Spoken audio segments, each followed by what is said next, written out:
de la política, ayer hablando sobre las problemáticas de Bogotá, entendiendo, conociendo primero las funciones, luego hablando un poquito de cómo se mueve la política, ayer hablando sobre las problemáticas de Bogotá, entendiendo un poco más lo que viene para el alcalde de Bogotá, para los concejales, para los ediles, y hoy vamos a hablar también sobre las otras ciudades de Colombia y los diferentes municipios y las gobernaciones. Así que, pues, bienvenidos. Está con nosotros nuestro invitado Germán Fandiño, consultor en Derechos Humanos, Asuntos Políticos y Electorales. Germán, buenas tardes y bienvenido al taller.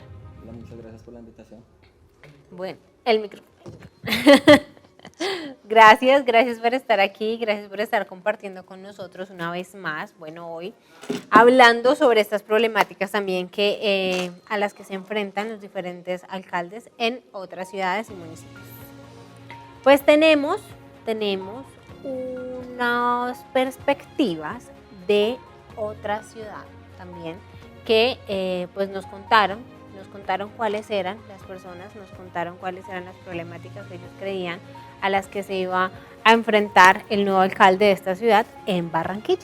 Así que, ¿qué te parece? Si así como ayer, vamos, las demos y empezamos a hablar a partir de eso. Perfecto, vamos. Vamos a ver perspectivas. Perspectivas.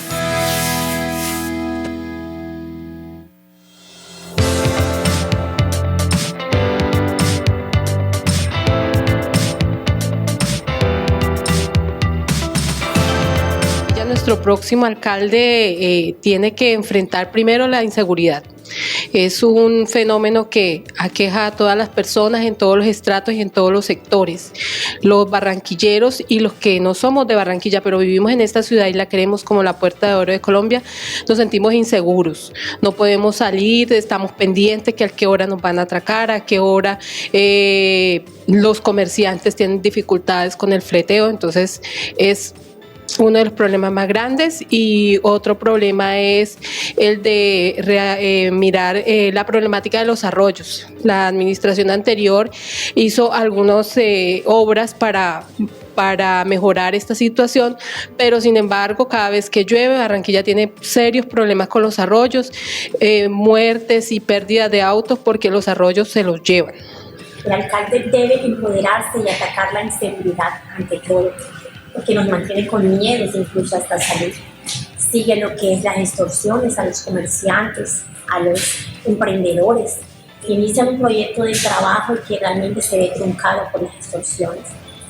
Debería atacar esto. Y el alcalde debe trabajar de la mano de sus funcionarios, pero asimismo debe tener en cuenta que hay un Dios todopoderoso que todo lo puede, y entregar ese día de trabajo, cada mañana, cada día de trabajo, a Dios, y comendárselo a Él, porque que todo se dé bajo su santa voluntad.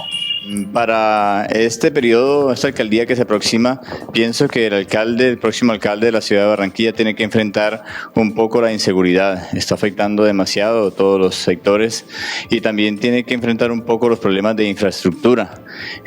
Una buena planeación para que haya espacios adecuados y la ciudad pues progrese cada día más. Perspectivas. Bueno, pues ahí está, queridos cristovidentes, estas perspectivas de los ciudadanos de Barranquilla. ¿Qué más podemos decir sobre esta ciudad, Germán?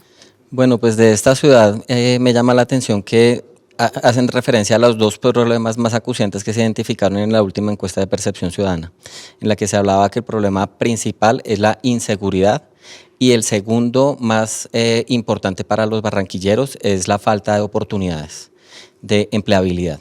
Entonces, digamos que esos son dos temas que son bastante relevantes, teniendo en cuenta que al hablar de seguridad hablamos, como decían quienes participaron en este componente de perspectivas, estamos hablando de múltiples modalidades de crimen que afectan no solamente, digamos, a las personas con un atraco, sino que digamos que la violencia casi que se vuelve sistemática.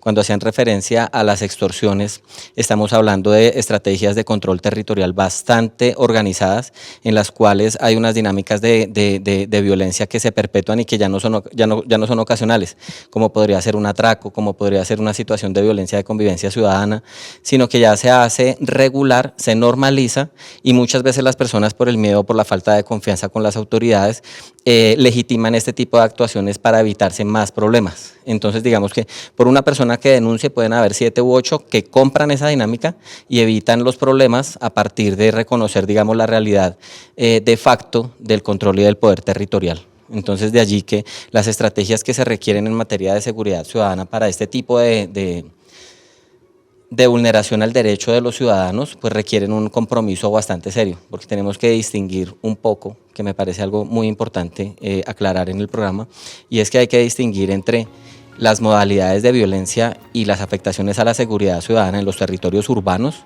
de los territorios rurales, porque ahora las personas que ganen las gobernaciones, tenemos 32 departamentos, vamos a tener 32 gobernadores, tenemos más de 1.200 municipios, o sea, 1.200 alcaldes, que tienen que afrontar retos de diversa índole. Entonces, digamos, a nivel rural también encontramos escenarios de extorsiones, pero también encontramos escenarios de control territorial por parte de grupos armados que en el afán de controlar todas las economías ilícitas, pues generan unas dinámicas de violencia un poco diferentes, pero que finalmente terminan afectando a toda la población. Entonces, todo lo que tiene que ver, digamos, con el cultivo de droga, pues genera unas dinámicas de control territorial muy parecidas a la extorsión. Finalmente se apoderan de unos territorios, de unas actividades, y hay unas luchas generalmente por el control territorial cuando no hay acuerdos entre las organizaciones. Y ante la falta de presencia del Estado, pues digamos que estas dinámicas van a seguir creciendo como está pasando actualmente. Cerca del 56% del territorio nacional se encuentra viendo un incremento de los grupos armados y las economías que ellos desarrollan. Entonces ese es un componente que me parece muy importante, y Barranquilla, digamos, lo que nos dicen los televidentes, es un reflejo de todo el país. Digamos que las modalidades de extorsión se presentan en todos los lugares, y el accionar de la fuerza pública, digamos que está orientado a dar respuesta a las mismas problemáticas con algunas dificultades, dependiendo de los territorios, de las ciudades y del afianzamiento de los diferentes grupos.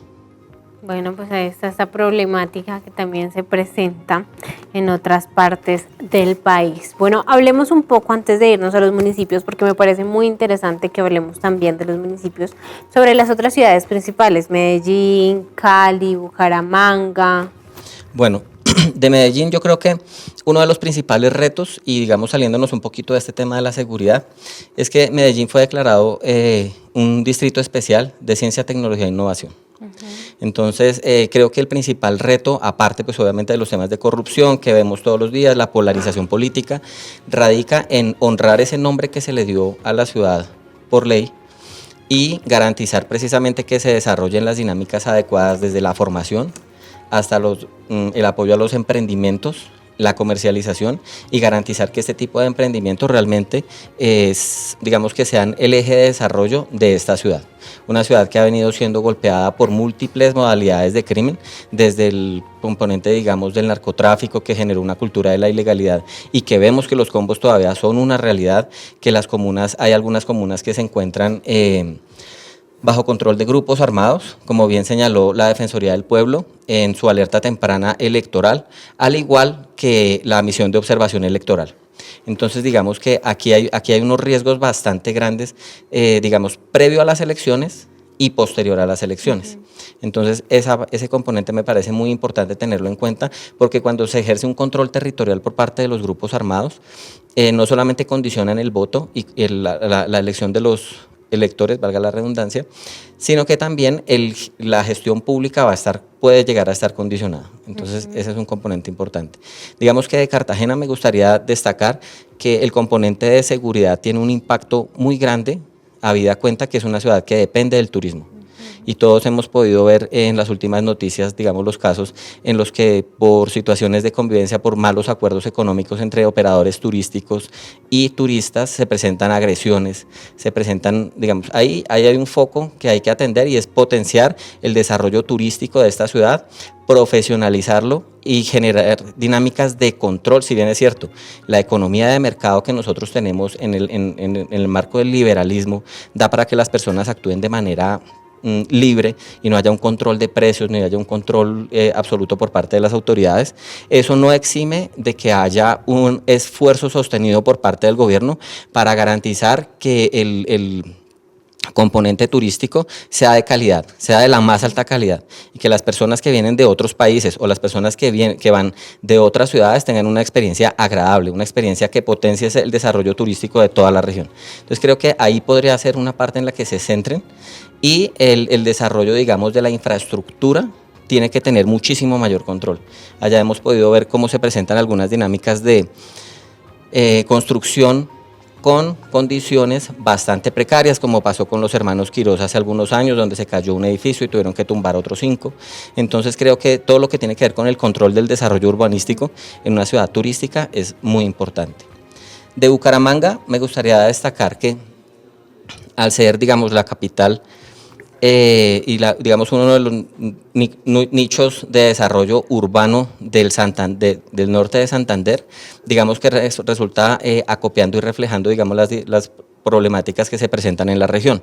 Digamos, todo lo que pasa en Catatumbo, todo lo que pasa en todas estas zonas resulta viéndose allí, y la inseguridad también está bastante desbordada. Entonces, recuperar lo que fue la ciudad bonita, porque digamos que se escucha muchísimo por parte de las personas que los parques ya no son el escenario de convivencia familiar y el escenario de convivencia ciudadana donde los niños puedan tener lugares y momentos de esparcimiento, sino que se convirtió, digamos, como resultado de muchas políticas permisivas frente al consumo de droga en espacio público, se convirtió en un territorio que hay que recuperar. Entonces escuchaba yo los debates de los candidatos y hacían énfasis precisamente en la necesidad de recuperar estos sectores, habida cuenta que el espacio público debe ser del uso y del aprovechamiento de la mayoría de las personas, con énfasis en los niños y en las niñas, para que realmente la que era la ciudad bonita recupere ese nombre y vuelvan a tener una convivencia mucho más agradable. Por otra parte, me parece importante destacar, digamos, que en Cali, esta ciudad que se ha visto tan afectada en estos últimos 4 años. Totalmente. Cali tiene una particularidad, y es que hay mucha juventud. Cali es una ciudad en donde la tasa de natalidad es bastante alta y la juventud es significativa, es un componente poblacional bastante significativo. Pero las oportunidades de desarrollo, digamos que al igual que en el país, son bastante escasas. Entonces, digamos, las autoridades de Cali ya han identificado cerca de 58 pandillas. 58 pandillas plenamente identificadas, y a lo largo de la historia, digamos que en Cali se han abordado estrategias de trabajo con la ciudadanía y con esos grupos en específico, ¿sí? Ahora, que estén identificadas estas pandillas requiere obviamente de un trabajo bastante grande con esta población, que tiene que involucrar una sinergia de actuaciones bastante bien estructurada. Por ejemplo, hay personas, y es algo que me parece importante destacar aquí, que han entendido que la izquierda, los partidos de izquierda, las ofertas alternativas políticas de izquierda, hablan de la justicia social y te hablan de la necesidad de brindarles oportunidades, de brindar espacios para el desarrollo económico o subsidios, o ahorita con el marco del gobierno nacional, digamos que alguna remuneración para que dejen de delinquir, mientras que se dice que la derecha lo que aplica es la justicia retributiva, ¿sí? Entonces, ojo por ojo y cosas de este tipo, y que de pronto es un poco más indolente, partiendo de perspectivas de desarrollo comercial. Entonces, si haces, produces, te va bien, y si no, te quedaste por fuera, ¿sí? Como cosas así. Entonces, creo que es momento de llegar a un punto de equilibrio en el que se combinen todas las formas, porque la justicia tiene que aplicarse para quienes han cometido infracciones a la ley y han afectado a las demás personas, en su vida, en su honra, en sus bienes. Pero también es cierto que las personas más jóvenes necesitan este tipo de oportunidades, y el Estado puede ser un dinamizador de este tipo de actuaciones. Ahora, creo que el principal reto de Cali es trabajar de manera mancomunada con los departamentos vecinos, que tienen un impacto significativo en esta ciudad. Todo lo que pasa en el Cauca, digamos, pues obviamente es la capital del Valle del Cauca, pero sabemos que el Cauca es una zona bastante conflictiva, y digamos que la cultura de la ilegalidad ha permeado bastante esta ciudad. Todo lo que pasa en el Pacífico también se ve reflejado en Cali, ¿sí? Entonces yo creo que ahí hay un componente bastante grande en materia de seguridad ciudadana, oportunidades de desarrollo económico para estos jóvenes, y por sobre todo generar precisamente estos espacios de articulación que permitan hacer que ese potencial con esa juventud realmente se vea absorbido y asimilado por ofertas de desarrollo económico, de formación académica en el marco de la legalidad. Y ese es el reto que precisamente tienen desde la Gobernación del Valle, quien quede, el alcalde del Valle y los alcaldes y gobernadores de los municipios y departamentos circunvecinos. Caemos en un lugar común y es el desarrollo de nuevas oportunidades en todas las ciudades, ¿cierto?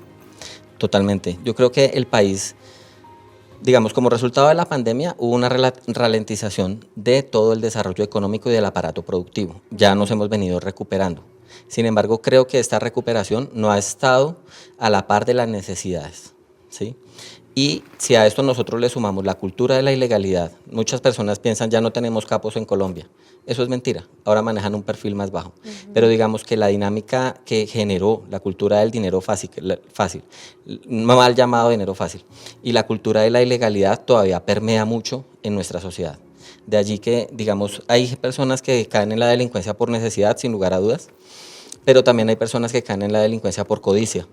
Entonces, digamos que son variables que hay que tener en cuenta y uno no puede pensar en la transformación de las sociedades si no hay una transformación cultural que precisamente haga un anclaje entre el aparato productivo, el aparato académico, todo el sector académico y que tenga un anclaje efectivo en la juventud y en la sociedad. Bueno, pues ahí están, queridos cristovidentes, algunas de las problemáticas que se enfrentan las principales ciudades de nuestro territorio colombiano. Hablemos un poco de las gobernaciones, ¿cierto? De esos municipios más pequeños, porque allí también es donde se presentan los índices de violencia también un poco más alta y de control por parte de grupos ilegales.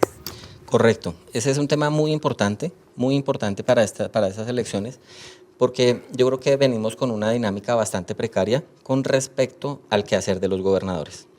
Básicamente nosotros en Colombia pensamos que el alcalde es la máxima autoridad de su municipio y que puede hacer todo en el municipio. Eso no es así. Pensamos que los gobernadores son la máxima autoridad a nivel departamental y que pueden hacerlo todo porque son la máxima autoridad. Tampoco es así, ¿sí? Todos ellos requieren del apoyo del gobierno nacional en muchos aspectos, pero muy específicamente en el componente de seguridad. Te voy a poner un ejemplo. Por más que tenga la disposición presupuestal y la voluntad política para crear un batallón de alta montaña, para crear un grupo, una unidad militar o policiva en el territorio, un gobernador no lo puede hacer. No lo puede hacer porque es una facultad discrecional del presidente de la República, ¿sí? Entonces se necesita una articulación. Ahora, en este momento histórico en el que nos encontramos, tenemos un gobierno nacional que tiene el propósito de sacar adelante lo que ha denominado la paz total. Y esa paz total ha venido acompañada de unas concesiones a los grupos armados. Concesiones que se pueden ver en los ceses al fuego y en la baja en las operaciones militares, en temas de control, en temas de incautación de cultivos, en temas de capturas.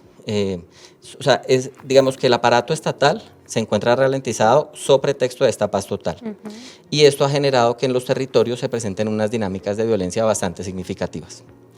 Como resultado de esto, nosotros hemos podido ver que desde agosto, por ejemplo, los gobernadores han llamado la atención y sacaron un comunicado desde la Federación Nacional de Departamentos para llamar la atención del presidente de la República y decirle a la sociedad que no tienen un canal de comunicación con el gobierno nacional. Y es algo bastante paradójico, porque este gobierno creó una dependencia en presidencia que es la Alta Consejería para las Regiones. Entonces se supondría que serían quienes dinamicen el diálogo con los mandatarios locales para impulsar las políticas del gobierno nacional a nivel departamental, ya que los mejores enlaces con las autoridades municipales son los gobernadores, porque tienen que tener acceso a todos. Ellos planteaban que el presidente no les ha dado un número de contacto. Tienen una persona, pero digamos que no han podido tener un trabajo bien articulado. Ahora, ¿esto a qué nos lleva? Esto nos lleva a que quienes ganen en estas elecciones van a encontrar un escenario ya bastante precario de relacionamiento con el nivel central, ¿sí? Entonces, este es un tema bastante importante porque finalmente quienes sufren las consecuencias son las personas en los territorios. Y aquí hay un elemento que también me gustaría destacar y es algo muy coyuntural precisamente y viene a propósito del programa y de la fecha que nos convoca ya el domingo a elegir personas para que representen a todos los colombianos. Y es que tradicionalmente en Colombia se ha asumido un apoyo al sistema electoral por parte de la fuerza pública para llevar el material electoral a los lugares más alejados de Colombia. Entonces, un ejemplo es La Macarena. La Macarena es una zona de difícil acceso en la cual generalmente la Fuerza Aérea brinda apoyo para llevar el material electoral. Ahora, en esta oportunidad, este es el momento en el que no han podido llevar el material electoral. Y no lo han podido llevar porque el gobierno nacional plantea que tienen unas dificultades porque no hay gasolina para los aviones y que algunos están dañados, ¿sí? A esto se suma precisamente una noticia que hoy es tendencia en redes sociales y se dice que el presidente y el señor registrador le solicitaron permiso a Iván Mordisco para llevar el material electoral a las zonas de su influencia. Para dar solución a esta problemática, desde la gobernación del Meta y otras personas buscaron la manera de contratar empresas privadas que presten su servicio de transporte aéreo para llevar a estos territorios este material. Y pues si no lo hace la fuerza pública, mucho menos lo va a hacer un particular, que se va a ver expuesto precisamente a que su aeronave se vea afectada. Entonces, hoy no hay material electoral en varias zonas del país. Esto en un periodo electoral, que es algo que se presenta una vez cada 4 años, pues nos dice mucho precisamente de la pérdida de control del Estado en estos territorios. Esto, sin lugar a dudas, plantea un reto para un gobernador. Imagínate el reto que plantea para las personas que viven en esos territorios. Claro. Entonces, digamos que ahí hay un escenario que yo veo bastante complejo y que lamentablemente puede llegar a verse favorecido en los municipios, en donde ganen las personas que puedan ser afines al gobierno nacional, y en donde no, pues no. Entonces digamos que este tipo de polarización política y ejercicio de la autoridad de manera selectiva, conforme a la afinidad política de las personas, pues juega en detrimento de todo el país. Otro elemento que me parece muy importante destacar con respecto a las autoridades departamentales es que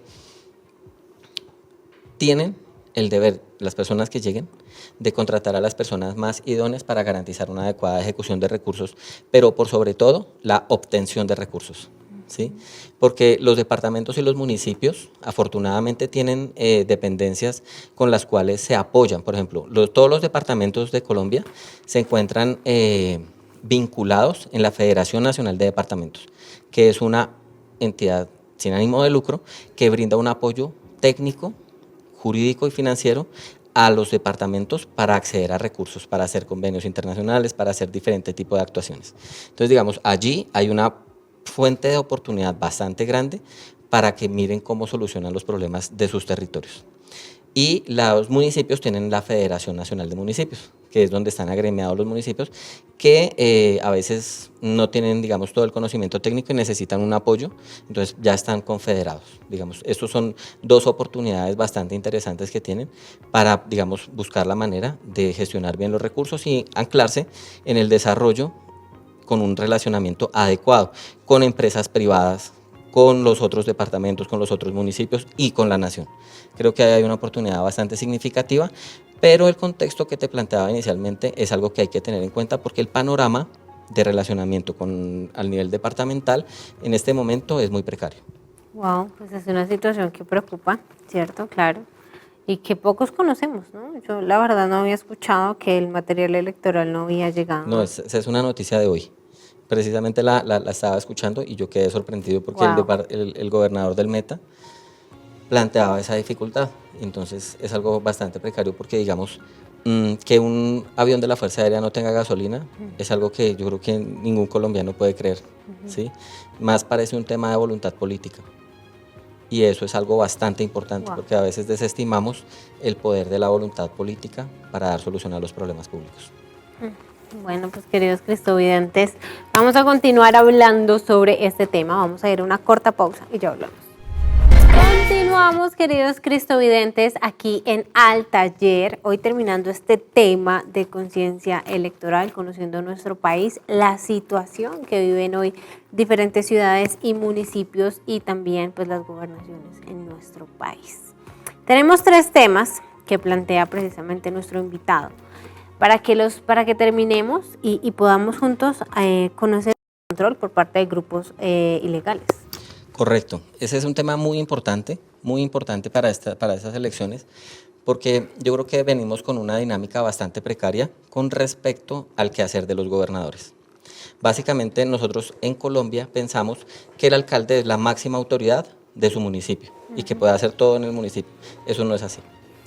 Pensamos que los gobernadores son la máxima autoridad a nivel departamental y que pueden hacerlo todo porque son la máxima autoridad. Tampoco es así, ¿sí? Todos ellos requieren del apoyo del gobierno nacional en muchos aspectos, pero muy específicamente en el componente de seguridad. Te voy a poner un ejemplo. Por más que tenga la disposición presupuestal y la voluntad política para crear un batallón de alta montaña, para crear un grupo, una unidad militar o policiva en el territorio, un gobernador no lo puede hacer. No lo puede hacer porque es una facultad discrecional del presidente de la República, ¿sí? Entonces se necesita una articulación. Ahora, en este momento histórico en el que nos encontramos, tenemos un gobierno nacional que tiene el propósito de sacar adelante lo que ha denominado la paz total. Y esa paz total ha venido acompañada de unas concesiones a los grupos armados. Concesiones que se pueden ver en los ceses al fuego y en la baja en las operaciones militares, en temas de control, en temas de incautación de cultivos, en temas de capturas. O sea, digamos que el aparato estatal se encuentra ralentizado sobre pretexto de esta paz total. Y esto ha generado que en los territorios se presenten unas dinámicas de violencia bastante significativas. Como resultado de esto, nosotros hemos podido ver que desde agosto, por ejemplo, los gobernadores han llamado la atención y sacaron un comunicado desde la Federación Nacional de Departamentos para llamar la atención del presidente de la República y decirle a la sociedad que no tienen un canal de comunicación con el gobierno nacional. Y es algo bastante paradójico, porque este gobierno creó una dependencia en presidencia que es la Alta Consejería para las Regiones. Entonces se supondría que serían quienes dinamicen el diálogo con los mandatarios locales para impulsar las políticas del gobierno nacional a nivel departamental, ya que los mejores enlaces con las autoridades municipales son los gobernadores, porque tienen que tener acceso a todos. Ellos planteaban que el presidente no les ha dado un número de contacto. Tienen una persona, pero digamos que no han podido tener un trabajo bien articulado. Ahora, ¿esto a qué nos lleva? Esto nos lleva a que quienes ganen en estas elecciones van a encontrar un escenario ya bastante precario de relacionamiento con el nivel central, ¿sí?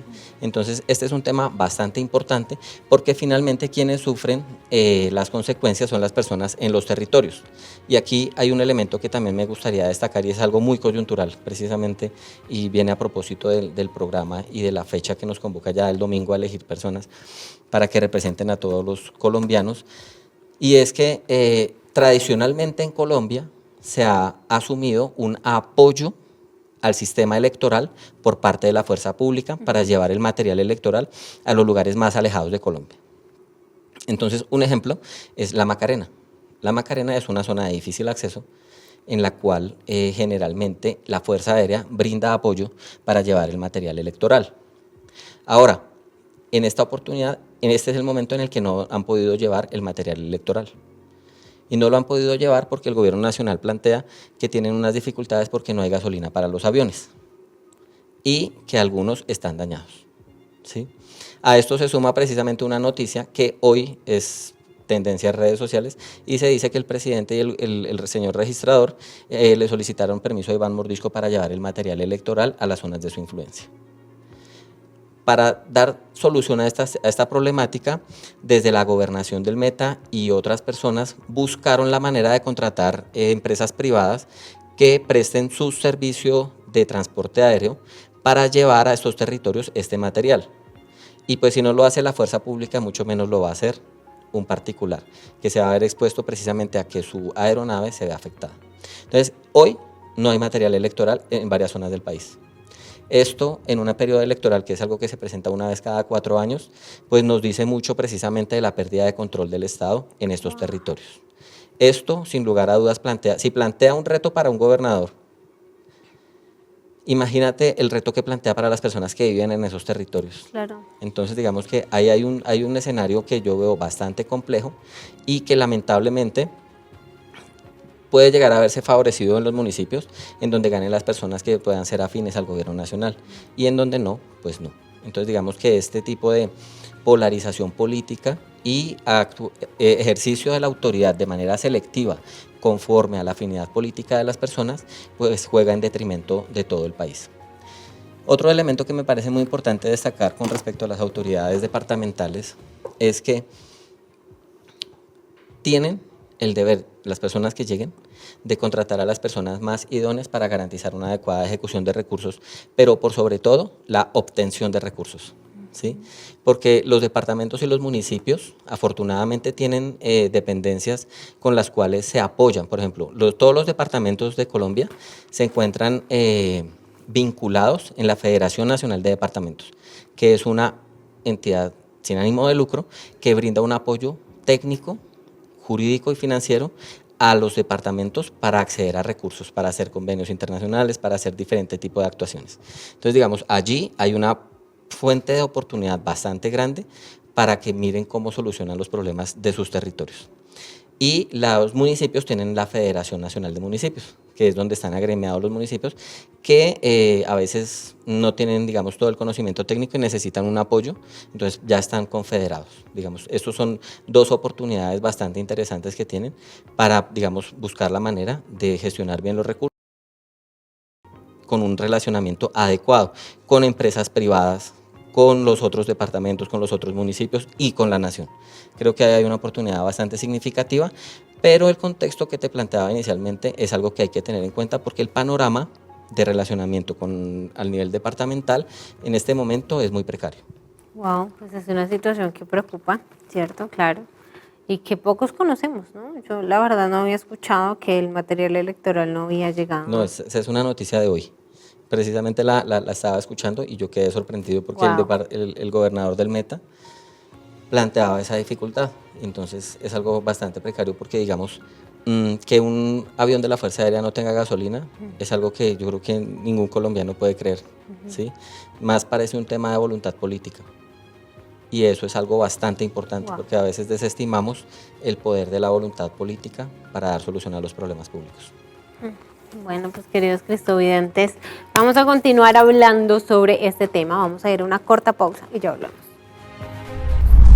Continuamos, queridos cristovidentes, aquí en Al Taller, hoy terminando este tema de conciencia electoral, conociendo nuestro país, la situación que viven hoy diferentes ciudades y municipios y también pues las gobernaciones en nuestro país. Tenemos 3 temas que plantea precisamente nuestro invitado para que terminemos y podamos juntos conocer un poco más de la realidad. Y el primero es la protesta social. Estos últimos años se han visto bastante marcados por diferentes manifestaciones de los colombianos, tanto a nivel nacional como a nivel local. En Bogotá lo veíamos hace 2 días con los bloqueos que realizaron algunos de los taxistas. ¿Qué podemos decir sobre este tema? Bueno, ese es un tema bien importante para estas elecciones porque en la sociedad pasa una cosa que pasa con las relaciones interpersonales, ¿sí? Y que es muy importante.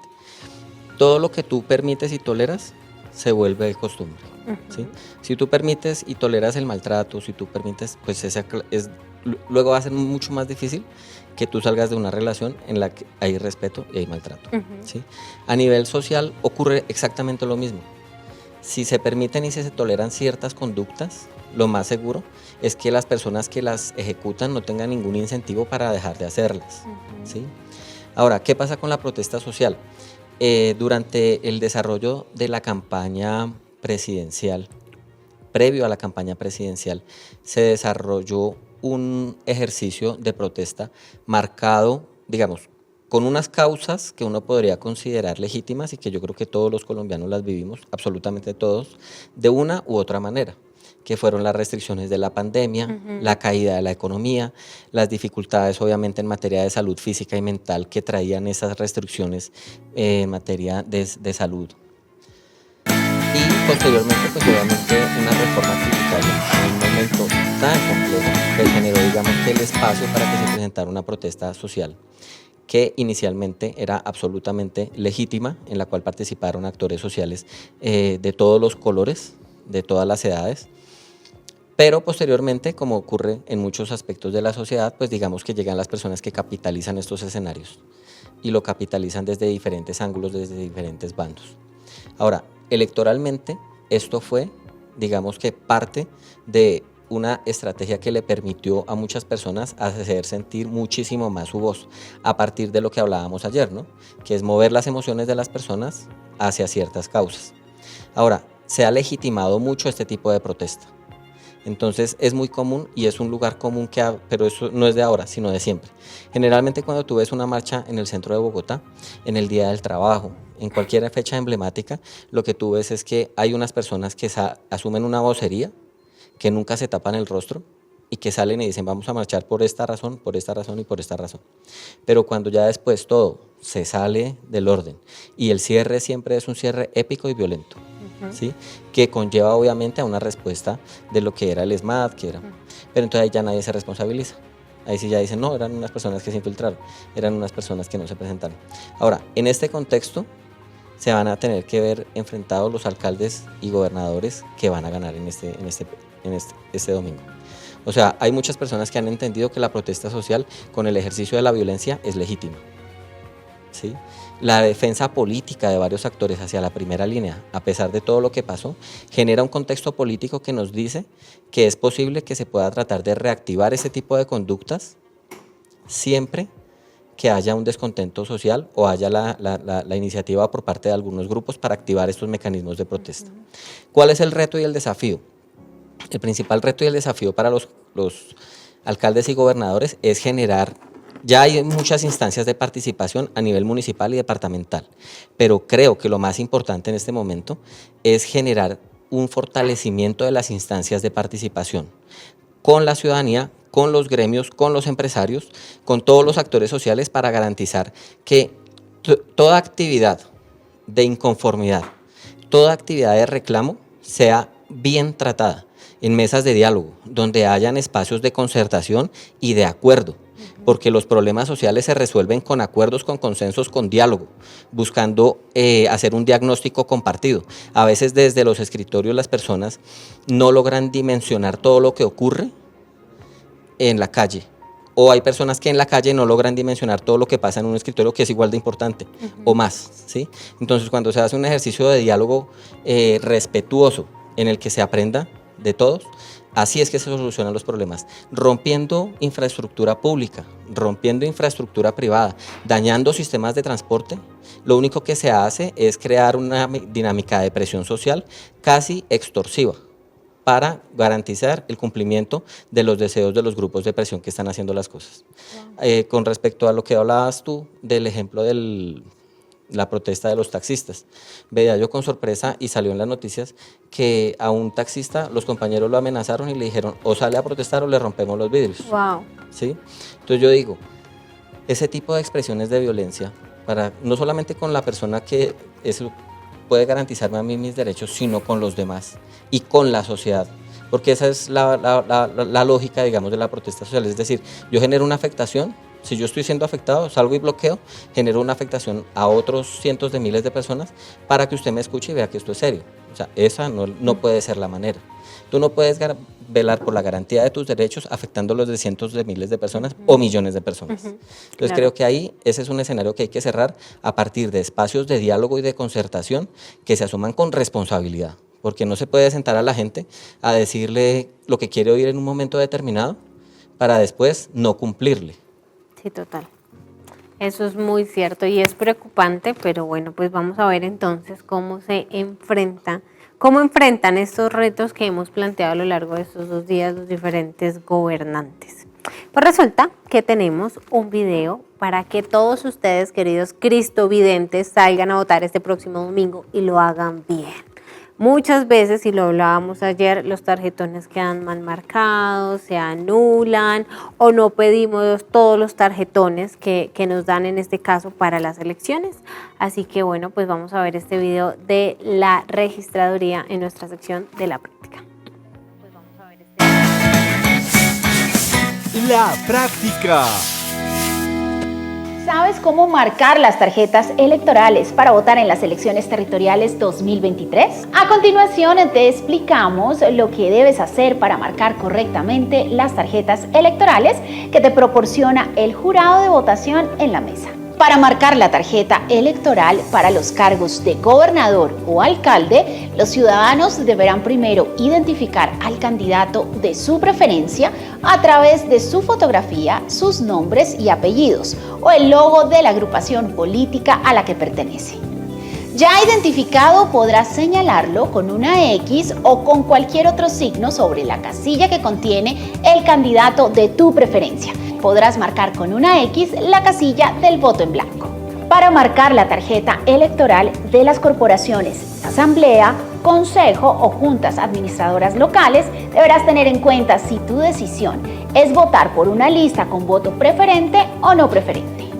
Si deseas votar por una lista con voto no preferente, debes señalar con una X o cualquier otro signo la casilla que contiene el logo o símbolo de la agrupación política o coalición de tu preferencia. Si decides votar por una lista con voto preferente, tendrás dos opciones: identificar el logo o símbolo de la agrupación política o coalición y marcar una X o cualquier otra marca en el logo o símbolo y luego en el candidato de tu preferencia. O marcar directamente la casilla con el número de candidato de tu preferencia.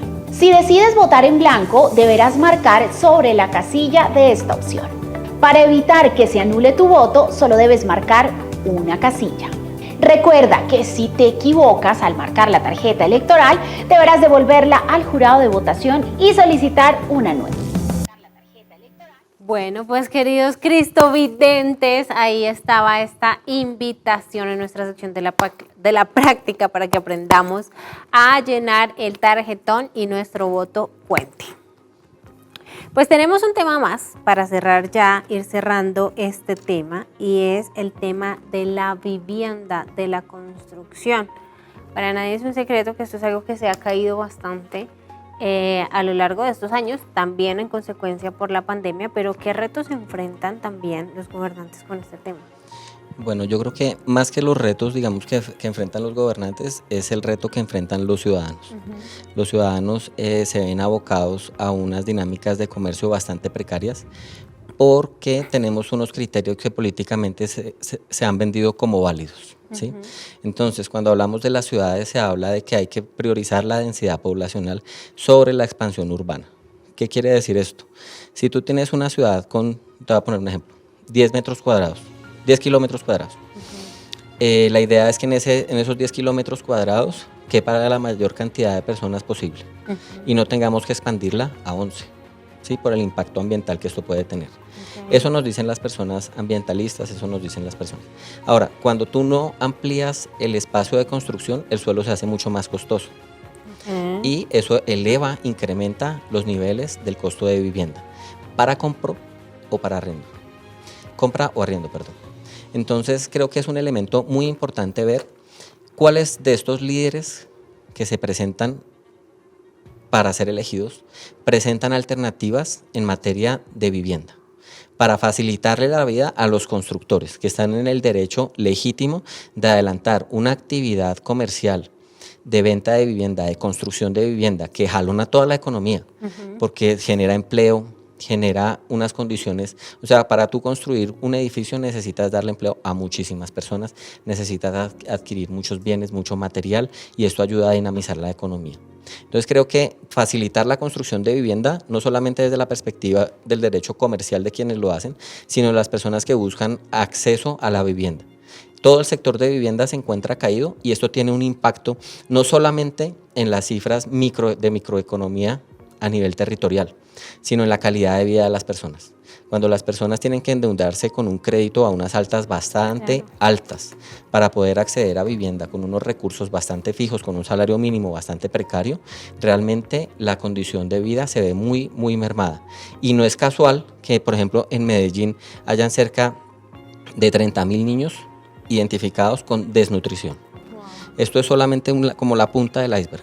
Si nosotros pudiéramos ver las condiciones de vida en muchos hogares, la pobreza escondida que hay y la falta de acceso a los alimentos que hemos visto. Hay hogares en Colombia donde las personas solamente pueden acceder a 2 comidas, ¿sí? Con un costo fijo como es la vivienda, nos debe llamar a preguntar, a revisar qué candidatos nos presentan alternativas frente a la vivienda, que es un tema de vital importancia.